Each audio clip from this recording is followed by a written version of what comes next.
Hello সবাইকে, আমি মধুমিতা। আমার ব্লগে তোমাদের সবাইকে জানাই স্বাগত। সকাল সকাল উঠতে ইচ্ছা করছিল না, এতটাই ঠান্ডা পড়েছে এখানে, কিন্তু আমাকে এখন উঠতে হবে। তার কারণ হচ্ছে বাবুকে খাওয়াতে হবে, আর ঘরের তো অসংখ্য কাজ লেগেই আছে। এদিকে বাবু তো ঘুমাচ্ছে, এদিকে বাবুর বাবাও ঘুমাচ্ছে, খালি আমি উঠে গেছি। কারণ দায়িত্ব মাথায় নিয়েছি যখন, তখন সব কিছুই করতে হবে। যতদিন বিয়ে হয়েছে ততদিন তাও লেট নাইট হতো, প্লাস দেরি করে ঘুম থেকে উঠতাম। বাট বাবু হয়ে যাওয়ার পর একটাই মাথায় চিন্তা করে যে ওকে আমি এখন কী খাওয়াবো, বা ও এতক্ষণ না খেয়ে আছে, এটা মাথার মধ্যে প্রচুর ঘোরে। তো সকালবেলা উঠতেই হবে, তো বাবুর জন্যই মেন আমার সকাল সকাল ওঠা, এত ওর খাবারটা বা ওর রুটিনটা আমি মেনটেন করতে পারি, এত ওর হেলথটা ভালো থাকে, আর কিচ্ছু না। নিজের জন্য তো একদমই ভাবি না, কিন্তু নিজের জন্য ভাবাটা উচিত প্রত্যেকটা মেয়ের। আর নিজে ভালো থাকলে সবাই ভালো থাকবে, এটুকুনি আমি জানি। তো যাই হোক, এখন আফটার প্রেগনেন্সি আমি এখন কিছুই নিজেকে সেরকমভাবে না যত্ন করি, না কোনো রকম ডায়েট ফলো করি। তো দেখো আমি প্রচুর মোটা হয়ে গেছি। তাই সকালবেলা উঠে পড়েছি, এখন আমি পর্দাটা খুলে দিলাম যাতে লাইটটা ঘরে আসে। লাইটটা যে কোনো সূর্যের আলো ঘরে এলে ঘরটা খুব ভালো লাগে, আমার তো খুব ভালো লাগে। যাই হোক, পর্দা সরিয়ে দিয়ে এই দেখো কড়াইয়ের মধ্যে এদিকে রয়েছে কালকের আলু ভাজা। আমি করেছিলাম দাদার জন্য, দাদা বলেছিল যে আলু ভাজার পরোটা খাবে। দাদা মিন্স আমার হাজব্যান্ড। তো যাই হোক, তো সে খাইনি দেখে তো আমি কী করবো, আমি রেখে দিলাম। এদিকে বাবুর দুধটা আমি বসিয়ে দিলাম। প্রথমে ভাবছিলাম যে বাবুকে কী খাওয়াবো, ওটস খাওয়াবো নাকি দুধ বিস্কুট খাওয়াবো নাকি চিড়ে খাওয়াবো। তো চিড়ের পরিশটাও বানাই মাঝে মধ্যে, যখন যখন যেমন হয়। কোনো স্পেসিফিক টাইম মানে নিয়ম নেই যে আমাকে এটা আজকে খাওয়াতে হবে ওটা আজকে খাওয়াতে হবে। আমি অনেকগুলো অপশান রেখেছি, যে দিনকারে যেটা আমার সুবিধা হয় আমি ওকে সেটাই দেওয়ার চেষ্টা করি।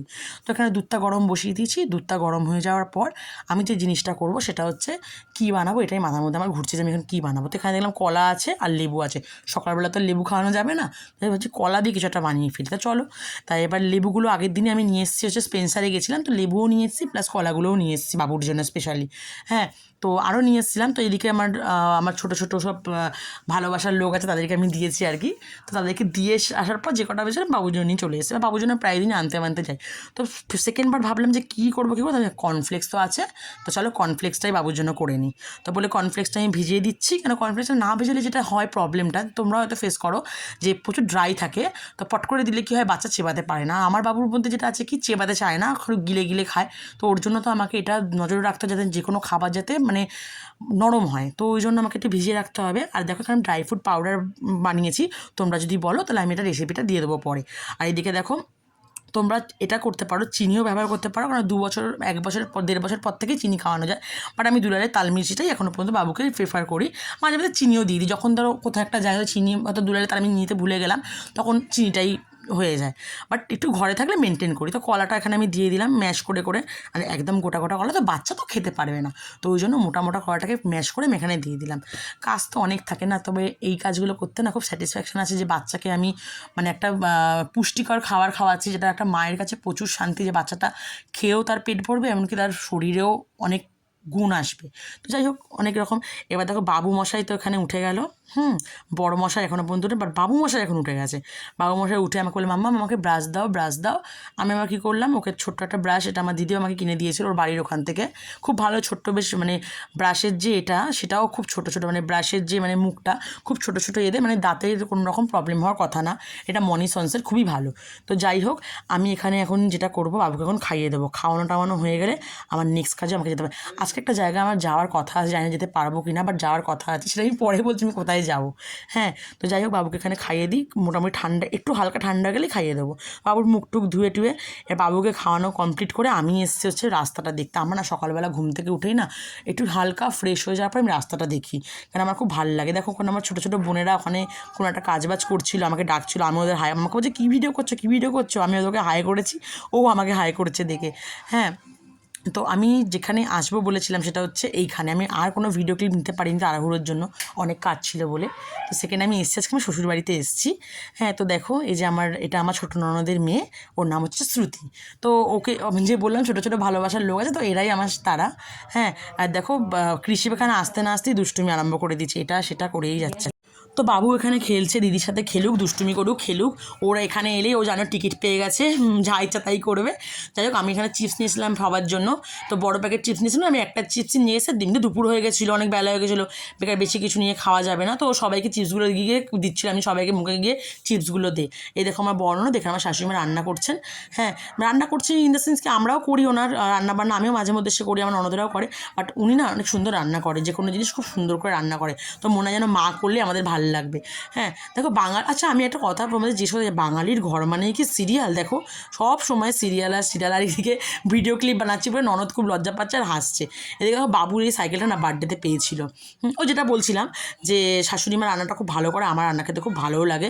হ্যাঁ আমরা মাঝে মধ্যে ওনার হাতে হাতে রান্নাবান্না করি, বাট আমরা কেটে কুটে দিয়ে হেল্পটা করি সবসময় ওনাকে, উনি খাই রান্নাটা করে। তো এটা আমাদের বাড়ির ব্যালকনি থেকে আমি রাস্তাটা তোমাদের দেখাচ্ছিলাম। সব বাচ্চারা নিচে খেলছিল, বেশ আমার ভালো লাগে বেশ বাচ্চারা খেলে যখন ভিডিও দেখতে। হ্যাঁ এইদিকে দেখো 3 মা মেয়েতে ঝামেলা লেগেছে, কী রান্না হবে কীভাবে হবে এই নিয়ে ঝামেলা লেগে 3 মা মেয়েতে। ও ওকে বলছে তো ও একে বলছে। আমি কি করবো, আমি সাইড থেকে ভিডিও নিচ্ছি আর মজা নিচ্ছি, আমার আর কোনো কিছু করার নেই, ওদের মধ্যিখানে বলারও কিছু নেই। মা আমি ঝগড়া হবে মিল হবে। এখানে দেখো আমার আমার ননদের মেয়েকে দেখো কি দুষ্টুমি করছে, আমার মাম্মাম, ওকে মাম্মাম মাম্মাম বলি। আর আমার বাবুও দেখো কি দুষ্টুমি করছে, দুজন। আর আরেকজন আসছে যে আমার বড় ননদের ছেলে, সে এক্ষুনি আসবে। এই আমার ছোটো ননদের ছেলে, আমার 2 ননদ, ছোটো ননদের মেয়ে আর বড় ননদের ছেলে। তো যাই হোক এখানে দেখো পিসির কাছে এসছে, পিসির কাছে আদর খেতে এসছে। ব্লগের মধ্যে এটা হচ্ছে বেস্ট ফার্স্ট, দুপুরের খাওয়া দাওয়া। এই দুপুরের খাওয়া দাওয়া ছাড়া কিন্তু আমরা খুবই আধুরা, যাকে আমরা বলি বিশেষ করে বাঙালিরা। তো এখানে আমাদের হয়েছিল বেতো শাক আর মাছের তেলটা খুবই সুন্দর হয়েছিল, খুবই সুন্দর, সুস্বাদু যাকে বলা যায়। হ্যাঁ আর ছিল হচ্ছে টমেটো দিয়ে ডাল। আর এদিকে মা বাবুর জন্য যেহেতু সেদ্ধ ডাল করেছে, সেদ্ধ ডালটাকে তুলে নিয়েছিল, পেঁপে সেদ্ধ আলু সেদ্ধ প্রথমেই দেখালাম। আর এখানে ছিল আমাদের ভাত। হ্যাঁ আর এদিকে আমি মাকে বলছিলাম, মা আমাদের কি আর কিছু হবে না? তো মা বলছে কেন হবে, আমাদের কী রান্না করবে আর? হ্যাঁ তো দেখছি কি যে না, মা তো কড়াইতে কিছুটা রান্না হচ্ছে, কী রান্না করছে দেখছি কি, ও বাবা মাছের ঝোল হচ্ছে, তাও আবার কি কাতলা মাছের ঝোল। তো আমার তো কাতলা মাছ ভালোই লাগে। আল্লাহ মা তাহলে তাহলে আলু আর দিও না, ডাল কিন্তু অলরেডি মা বলছে না রে বোকা আলু দেবো না, কষাই রান্না করবো। আমি তখন তাহলে হাঁড়ির ওপর থালার মধ্যে তাহলে কী চাপা দেওয়া, তাহলে ভাত চাপা দেওয়া। আমি আবার জিজ্ঞেস করলাম কি যে এটা কার ভাত? তখন এবার বলছে কি যে ভাতটা হচ্ছে বাবুর জন্য ভাত বেড়েছি। বাবু বলতে আমার বড়নাদের যে ছেলের কথা বললাম আমি, বড় বাবু। তাহলে কি বাবু ভাতটা খেয়ে না? বলছে না আমি ভাত খাবো না। এদিকে 2 ভাই বোন সারাক্ষণ এদিক ওদিক করে যাচ্ছে।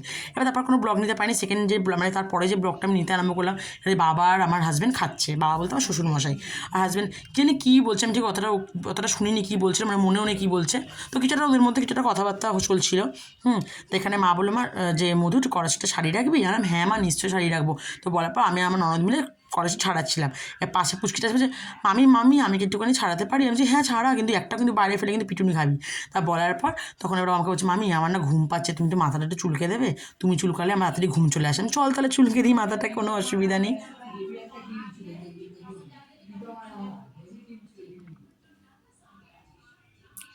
তারপর চলে এলাম ডাইরেক্ট বিকেলে। আমার বাবুও ঘুম থেকে উঠে পড়েছে, এদিকে বড়ো বাবুও ওর ফোনে খুব ব্যস্ত, সারাক্ষণ গেম টেম খেলে। তো এবার সবাই দেখছি নিজেদের মতো নিজেরা আড্ডা ফাড্ডা মারছে, টিভি দেখছে। ওদিকে ছোটো ননদের বর শুয়ে পড়েছে, এদিকে ছোটো ননদ কী করছে ফোনে আমি জানি না। আমি বললাম চলো তাহলে সবাই খালি দেখাবো, আমার নিজেকে দেখাবো না নাকি আমার নিজের ব্লকে? তা আমি নিজের ব্লকে নিজের মুখটাও দেখিয়ে নিলাম। এত ঠান্ডা ওই জন্য হুড়িয়ে পড়েছিলাম, কী করবো। আর দেখো এখানে চলছে গান, ওই দিদি নাম্বার 1 সারাক্ষণ চলতে থাকে। তো যাই হোক এটা কোনো ব্যাপার নয়, বাঙালির ঘর তো সবার গল্প গুজব হয়ে যাওয়ার পরই কৃষিকেও ঠাম্মা খাইয়ে দিচ্ছে। আমি বললাম যে মা তুমি একটু খাইয়ে দাও, আমি একটুখানি আড্ডা মারি বলে আমরা নিজেদের মধ্যে আড্ডা মারছিলাম। এই যে আমার বাবু সোনা, ওখানে বলছি বাবু ক্যামেরা অন আছে, হাই কর। আমাকে আবার হাই দিচ্ছে। তো যাই হোক এখানে দেখো ওই যে বলেছিলাম বাঙালির ঘর সিরিয়াল সারাক্ষণই চলে, বিকেল 5টা থেকে রাত্রি 10টা পর্যন্ত সিরিয়াল চলতেই থাকে। যাই হোক এবার আমাদের চলে এসেছে যাওয়ার পালা, কারণ বাড়িও ফিরতে হবে, রাত হয়ে গেছে, এমনিতে ঠান্ডা। তাই মাকে বললাম মা তুমি বাবুকে রেডি ফেডি করে দেবে। আসলে এই বাড়িতে এলে বলতে নেই বাবুর কাছে এরকমভাবে আমি কিছুই করি না, যা করে ওর ঠাম্মা আর ওর পিসিরা। তো যাই হোক যাওয়ার আগে সববার ইন্ট্রোটা নিচ্ছিলাম, বাবু বললাম হাই বল। এই যে দেখুন একজন আছে সারাক্ষণ রিলস বানাতে থাকে। তো যাই হোক আমার ভিডিও তোমাদের ভালো লাগে তো অবশ্যই লাইক কমেন্ট শেয়ার করবে, আর সাবস্ক্রাইব তো অবশ্যই করবে। আর এনার ভিডিও দেখতে দেখতেই লাস্টটা কেটে যাক, ভিডিওর এন্ডটা যেটাকে বলে যাচ্ছি। তাই এখানে দেখো কৃষি এখানে ঠাম্মার সাথে দিব্যি রেডি হচ্ছে, এদিকে আমিও অলরেডি রেডি হয়েও গেছি বলতে গেলে। আমি এত ঠান্ডাতে উল্টোপাল্টা কিচ্ছু পরিনি, কুর্তি লেগিংস তো ছিলই, আর ওপর থেকে জ্যাকেটটা গলিয়ে নিয়েছি, ব্যাস আমার হয়ে গেছে। তারপরে এই বাড়ি যাওয়ার পালা। তো টাটা গাইস, অবশ্যই সবাই ভালো থেকো। আর কেমন লাগছে আমার ভিডিও অবশ্যই আমায় কমেন্ট করে জানিও। আর দেখো গান চলছে, দেখে আমি নিচ্ছি।